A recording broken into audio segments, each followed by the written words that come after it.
¿Cómo están? Bienvenidos a la primera edición de Agenda Económica en esta semana, día lunes 8 de abril, y estamos comenzando otra semana de trabajo con informaciones, por supuesto, con hartos datos que compartir durante esta mañana que será bien noticiosa. Vamos a ir a nuestro resumen de noticias y les adelantamos algunos de los temas que vamos a estar revisando los próximos 30 minutos.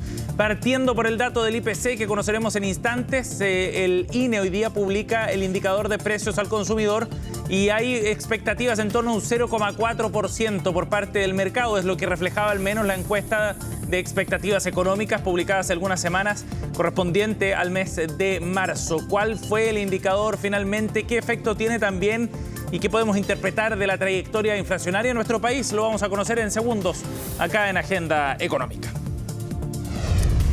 Por otro lado, también revisaremos las declaraciones que dio el ministro Mario Marcel en una interesante entrevista este fin de semana con el diario La Tercera, donde analiza el panorama económico, sobre todo a partir de los antecedentes de la semana pasada, el IMASEC, el IPOM, que abrieron un debate respecto a cómo va la marcha de la economía nacional. Con una mirada, como ha sido característico, más optimista, el ministro Marcel entra también en arenas políticas. Advierte que es necesario sacar la discusión económica de la discusión política más tensionada en los últimos años. Ya les contamos sobre algunas de las ideas centrales que dejó esta conversación. Y esta es una noticia bien interesante para la industria minera, sobre todo porque en entrevista con el diario Financiero, Iván Arriagada, el presidente de Antofagasta Minerals, reveló cuáles son los planes de inversión que superan los 7.000 millones de dólares en nuestro país para los próximos años. El ejecutivo, además de confirmar estas cifras y de asignarlas a proyectos específicos, también hablaba sobre el interés que tiene la minera del grupo Luxich en crecer en otros puntos de producción minera acá en la región, en América en general. Ya les contamos más también sobre ese tema. Y en la entrevista del día de hoy vamos a abordar también el desarrollo de la inversión de riesgo en nuestro país y en particular de lo que está ocurriendo en la macrozona sur. El foco puesto en las startups se está reflejando también en la primera red de inversionistas ángeles que tiene el foco precisamente en empresas de estas características que surgen desde el sur de nuestro país. ¿Cuál es la misión que se han trazado? ¿Qué efecto podría generar? De eso conversaremos en la entrevista de hoy acá en Agenda Económica. Y partimos echando un vistazo también a los datos de los mercados a nivel internacional, acá en Chile. Estos son los números para partir la semana, en particular respecto a lo que está ocurriendo hasta ahora con los mercados que ya están en transacciones. Por ejemplo, en Europa, con subidas leves, en el caso de Londres, un poco más fuertes en el ponderado del Eurostoxx, que sube 0,45% a esta hora de la mañana, cuando todavía están en transacciones. Mientras tanto, en Asia ya los mercados están cerrados, 0,91% de subida para el indicador del Nikkei japonés. En Hong Kong, en tanto, hubo una subida también, pero mucho más leve, 0,05%. Después de una semana, la semana anterior, que tuvo en general indicadores negativos en las principales bolsas. El Dow Jones, por ejemplo, cayó 2,27% en Estados Unidos, Japón lo hizo en 3,4%, Alemania, Francia, España en torno al 1,7% de pérdida la semana pasada. ¿Y qué está pasando con el mercado local? Vamos a revisar de inmediato los números para partir la semana. En el caso de la bolsa chilena, el IPSA tuvo un retroceso la semana anterior, llegó a los 6.512 puntos tras un descenso semanal de 1,98%. El dólar, por otra parte, se cotizó 949 pesos, bien digo, al día viernes, mientras que el cobre, ojo con esto, sigue subiendo, $4.27 la cotización a esta hora, números que no veíamos desde junio del año 2022, para hacerse una idea de lo que ha repuntado el cobre, el impacto que puede también tener en el tipo de cambio hoy. Por último, la UF se cotiza en 37.150 pesos en esta jornada.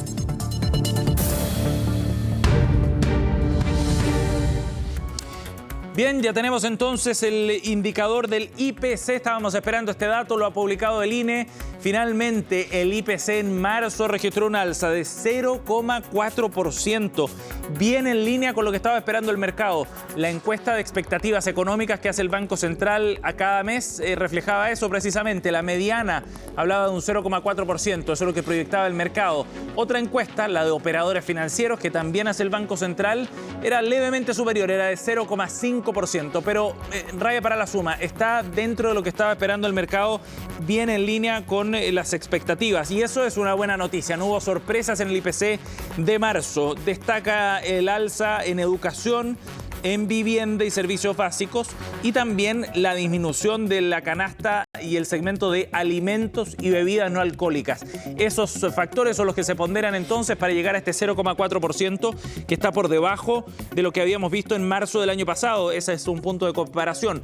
1,1% había sido el IPC en marzo de 2023. Claro que estábamos en un ciclo completamente distinto cuando los precios todavía estaban muy altos. Ahora ya estamos en un periodo de cierta normalización. ¿Y por qué es importante este dato? Porque también el IPC a 12 meses, el acumulado de los últimos 12 meses, llega a un 3,7%, bastante más bajo que lo que habíamos visto en febrero, que era de 4,5%. En pantalla ustedes ven además el análisis por divisiones y por productos también, y esto es bien interesante, porque la división 10, que es la de educación, es la que registra un aumento mensual en sus 4 clases. Esto es bien habitual. En marzo es cuando se reajustan los aranceles universitarios, de los colegios, allí donde son pagados.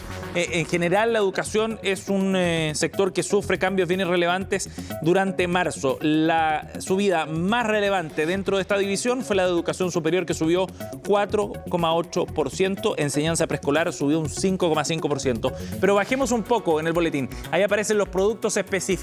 ¿Y qué subió más durante este periodo en marzo? Gasolina. Lo habrán notado ustedes que presentó un aumento mensual de 3% y aporta mucho al peso que tiene en la canasta. Es uno de los productos que impacta más en la canasta de precios y por ende en la medición de la variación del IPC. De hecho, acumula 1,8% al tercer mes del año, sumando los 3 primeros meses de este 2024. Gas licuado también subió con mucha fuerza, 6%, justo cuando estamos entrando al otoño, y ya ha tenido un alza bien relevante. En lo que va del año ha subido 10,3%. La enseñanza universitaria, ya le contábamos, subió 5,7%, mientras que el segmento de arriendos consigna un crecimiento de 0,6%. Por otro lado, ¿qué bajó y compensa entonces estas subidas? El transporte aéreo nacional bajó 20,8% en marzo. Comienza ya la temporada baja después de las vacaciones. Y el segmento de cecinas también disminuyó 3,4%, de acuerdo a la estimación que hace el INE. Bien, ahí entonces los datos más importantes respecto al IPC, 0,4%. Esto evidentemente tiene un impacto también en la UEF. Recordemos que la unidad de fomento se calcula en base al dato de IPC del mes anterior y rige desde el 10 de cada mes hasta el 9 del mes siguiente. Es decir, desde ahora, 10 de abril hasta el 9 de mayo, tendremos una UEF que va a subir 148 pesos de los 37.158 que está cotizándose la UEF al día de hoy. Subirá entonces 148 pesos, cerrará en el 9 de mayo en 37.306 pesos. Ese es el efecto entonces, producto del cálculo del IPC entonces del mes de marzo de 0,4%. Ahí entonces los datos más relevantes. Luego ya durante el día veremos algunas reacciones del mercado, cómo impacta esto también al precio del dólar. En la medida que está dentro de las expectativas, en todo caso no debería tener mayor incidencia sobre cuál sería el curso de la tasa de interés de referencia, por ejemplo, y los planes que tenga el Banco Central en torno a este tema para los próximos meses.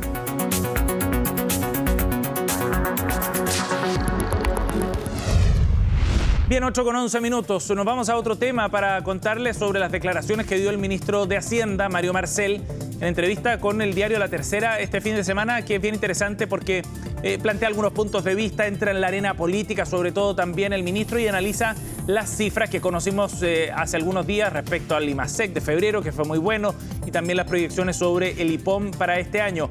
El ministro, en ese sentido, plantea algunos puntos bien relevantes. Vamos a revisar algunos de los párrafos más importantes de esta conversación. El primero de ellos que tiene que ver respecto a su mirada sobre cómo se está dando el debate económico en nuestro país. Y ahí plantea un punto de crítica bien relevante a propósito de las expectativas que tenía del gobierno del crecimiento crecimiento para este año. Más allá del pesimismo que ha visto en la discusión, dice que hay una contaminación política en el análisis que no hace bien. Muchas personas, dijo textual, hablaron de crisis o estancamiento todo el año pasado, sin siquiera mencionar el hecho de que la economía tenía que hacer un ajuste para bajar la inflación, cuestión que era evidente. Es el momento para que todos recalibremos la manera en la que se está conduciendo el debate económico en Chile y saquemos a la economía de la arena política, que no le hace bien ni a la economía ni a la política, decía Mario Marcel a propósito de este tema. El mensaje es bien relevante, porque justo dice además que se sobreponderaron ciertos factores en el análisis de 2023 con el fin de hacer un punto político en torno al crecimiento. Y es relevante además porque esta semana se van a presentar los antecedentes de la reforma que busca cambios en el impuesto a la renta. Esto va a significar una disminución en el impuesto a las empresas, un aumento en el impuesto también a las personas de mayores sueldos, y hay mucha resistencia en la oposición sobre este tema. Así que ojo, hay también un mensaje quizás desde ese punto de vista hacia el Congreso y el trabajo en torno al pacto fiscal que está empujando el Ejecutivo. Además, Marcel plantea también una mirada de más largo plazo. Revisemos la siguiente respuesta que hemos seleccionado también dentro de esta larga conversación con la tercera, porque dice que Chile es un país que requiere más recursos, tiene un problema en materia de finanzas públicas. El ritmo de crecimiento, este punto es bien interesante, de la demanda por recursos públicos derivado de cambios demográficos y de prioridades en la sociedad no va al mismo ritmo en que crecen los ingresos. Este es un tema que solo se va a atenuar cuando haya una respuesta robusta y persistente. Marcel dice, si no hay reformas, el problema no va a desaparecer y perseguirá a los gobiernos siguientes. Bien interesante a propósito del envejecimiento, por ejemplo, que está teniendo nuestra población, de los efectos previsionales, de cómo en el largo plazo, si no tenemos más recursos para financiar políticas públicas y gasto social, va a haber un déficit que se va a ir haciendo insostenible en el largo plazo por la acumulación de deuda que va a significar también para los siguientes gobiernos. Resaltaba además el ministro Marcel que el gobierno efectivamente ha ido tomando temas de agenda económica en relación a asuntos que están pendientes, como aquella que tiene que ver, por ejemplo, con la reforma para destrabar la permisología en nuestro país. Y en ese sentido defendía que para el gobierno es importante el crecimiento económico, porque también es progresista, dijo, en la medida que sea sostenible e inclusivo. Y en eso nuestra sociedad ha ido evolucionando y elevando estándares ambientales, ha fortalecido sistemas de protección social y el mundo ha evolucionado en la dirección de eliminar parte importante de estas tensiones, dijo Marcel. Producir de manera sostenible hoy es una ventaja comparativa importante a propósito de la discusión política también en torno al compromiso de los sectores de la socialdemocracia y más allá del Frente Amplio y del Partido Comunista con el crecimiento económico y el compromiso del gobierno, por cierto, en esta materia. Por último, le preguntaron a Marcel si es que evaluaría una candidatura a la presidencia. Apareció en la encuesta CADEM esta semana, primera vez en mención espontánea, 1%, poca manifestación, ¿no? Poca adhesión, pero de todas maneras bien llamativo que aparezca ya en las encuestas. Lo he señalado bastantes veces, dijo Marcel. Mi ambición hoy es sacar esta economía adelante. Cualquier otra cosa no es más que un distractor e invita a un conflicto que dificulta que pueda cumplir esta labor. La palabra del ministro de Hacienda en conversación con la tercera.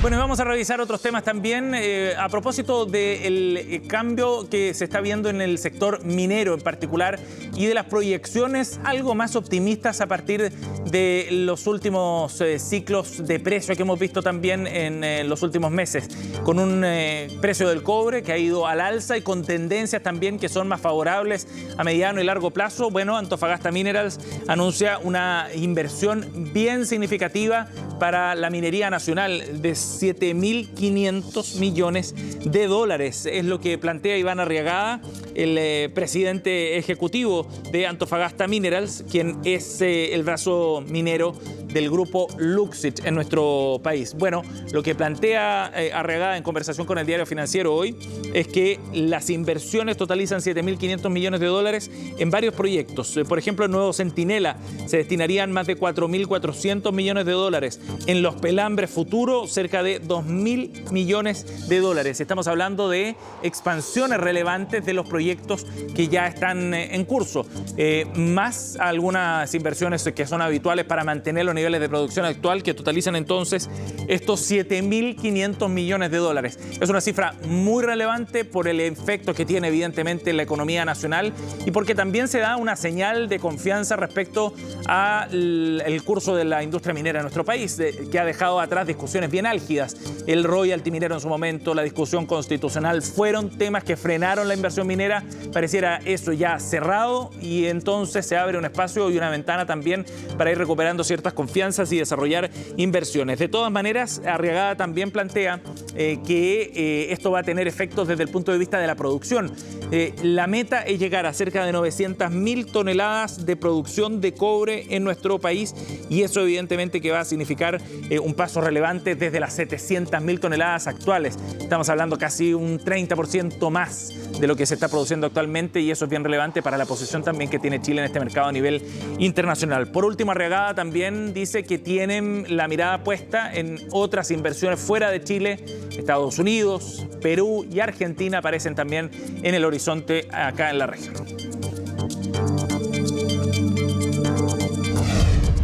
Bien, 8:18, vamos a ir a una pausa. Volvemos de inmediato y seguimos con Agenda Económica. Situación por vos.